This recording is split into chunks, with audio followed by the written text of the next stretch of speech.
Day 2 of the ICC World T20 was quite one-sided as Sri Lanka beat Namibia and Ireland beat Netherlands both by 7 wickets each, and we're going to be talking about both of those games in addition to some of the warm-up games on this volume of CRIQAZI Diaries. Have a look at that, miles up, oh, it's nearly taken someone out in the stands. That was a flat 6 right under the stand there, the George Giffen stand, up into the members, and it went like a rocket. Well, wicket 24. So while a leg spin bowling all-rounder in Chris Greaves stole the show on day 1, it was actually Curtis Campher, a right-arm seam-up bowling all-rounder from Ireland who stole the show on day 2. The prodigious 22-year-old was born in Johannesburg and actually represented South Africa at under-19 level before he decided to move to Ireland and represent the national team over there. And while he starred at the international level right away, scoring half centuries in his first 2 ODIs and bowling quite decently, it was today that he truly made a mark on the international stage. Grandest stages of all actually, the T20 World Cup, where he managed to take 4 wickets in 4 balls, registering figures of 4 for 26 in his 4 overs, emulating Lasith Malinga and Rashid Khan to become only the 3rd bowler in T20Is to take 4 wickets in 4 balls. Seamer Mark Adair complimented Campher pretty well, taking 3 for 9 in his 4 overs, and both these seamers helped Ireland decimate Netherlands, bowling them out for 106. The only bit of resistance shown by the Netherlands was in the form of opening batsman Max O'Dowd, who by the way has one of the most unique batting stances I've ever seen in my life. He scored 51 of 47, but Ireland had no hesitation in chasing down that target, with Paul Stirling and Gareth Delaney amongst the runs, the former scoring 30 of 39 deliveries and the latter scoring 44 of 29, and of course none other than Curtis Campher hitting the winning runs to take Ireland off the mark in this T20 World Cup and hand them a very, very valuable victory. In the other game, Sri Lanka absolutely demolished Namibia, bowling them out for 96 runs and chasing down that target in 13.3 overs, which takes them to the top of Group A. While all of the Sri Lankan bowlers chipped in, it was Mahesh Theekshana who impressed me the most. The right-arm offie is of course fairly new to international cricket, but he did star on ODI debut versus South Africa, taking a wicket off his first delivery and 4 for 37 in his 10 overs to hand South Africa defeat and Sri Lanka a very, very memorable 2-1 series victory. Coincidentally, he also took a wicket off of his first delivery in the T20 World Cup, registering figures of 3 for 25, and to top it off, he's only 21 years of age. So this guy definitely looks the part, and I think Sri Lanka have a promising youngster in their ranks in Mahesh Theekshana. He was of course partnered well by Wanindu Hasaranga, who in my opinion is a world-class leg spinner, and he did of course take 2 for 24 in his 4 overs, and also Lahiru Kumara, the express pace bowler who managed figures of 2 for 9. So all around really good bowling performance by Sri Lanka.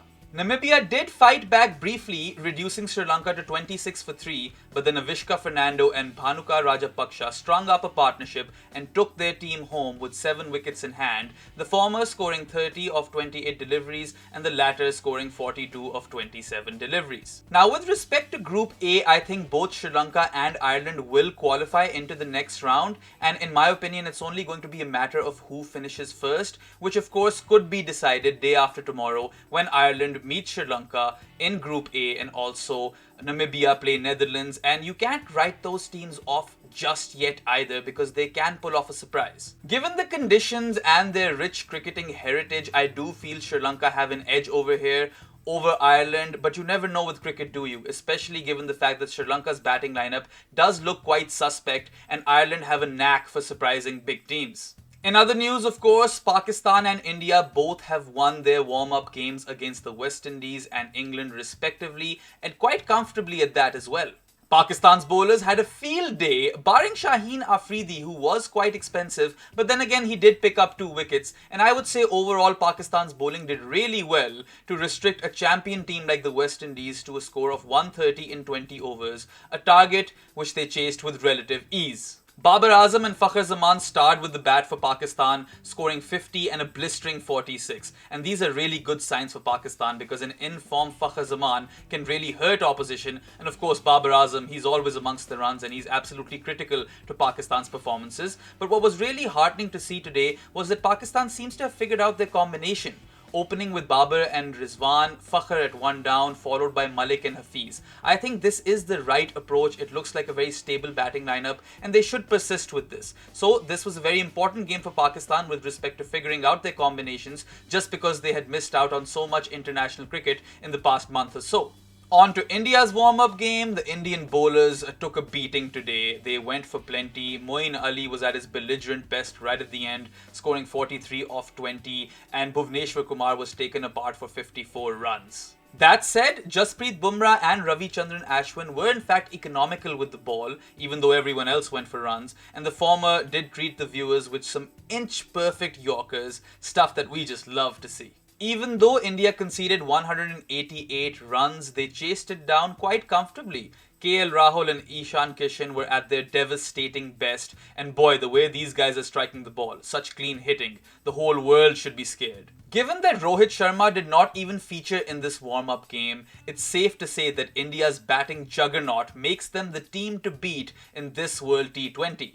All said and done, it's better not to read too much into warm-up games because the intensity and body language just does not mirror an official game, especially a World Cup game. That's a wrap for Volume 54, guys. Do let me know in the comment section below who you think will make it out of Group A and what you made of those warm-up performances by Pakistan and India. As always, if you enjoyed this video, do like, share and subscribe. And don't forget to hit that bell icon in order to be notified about all my latest videos. I'll catch you tomorrow after Papua New Guinea versus Scotland and Bangladesh versus Oman. That's all for now. Kazi off the mic. Have a look at that, miles up, oh, it's nearly taken someone out the stands. That was a flat six right under the stand there, the George Giffen stand, up into the members, and it went like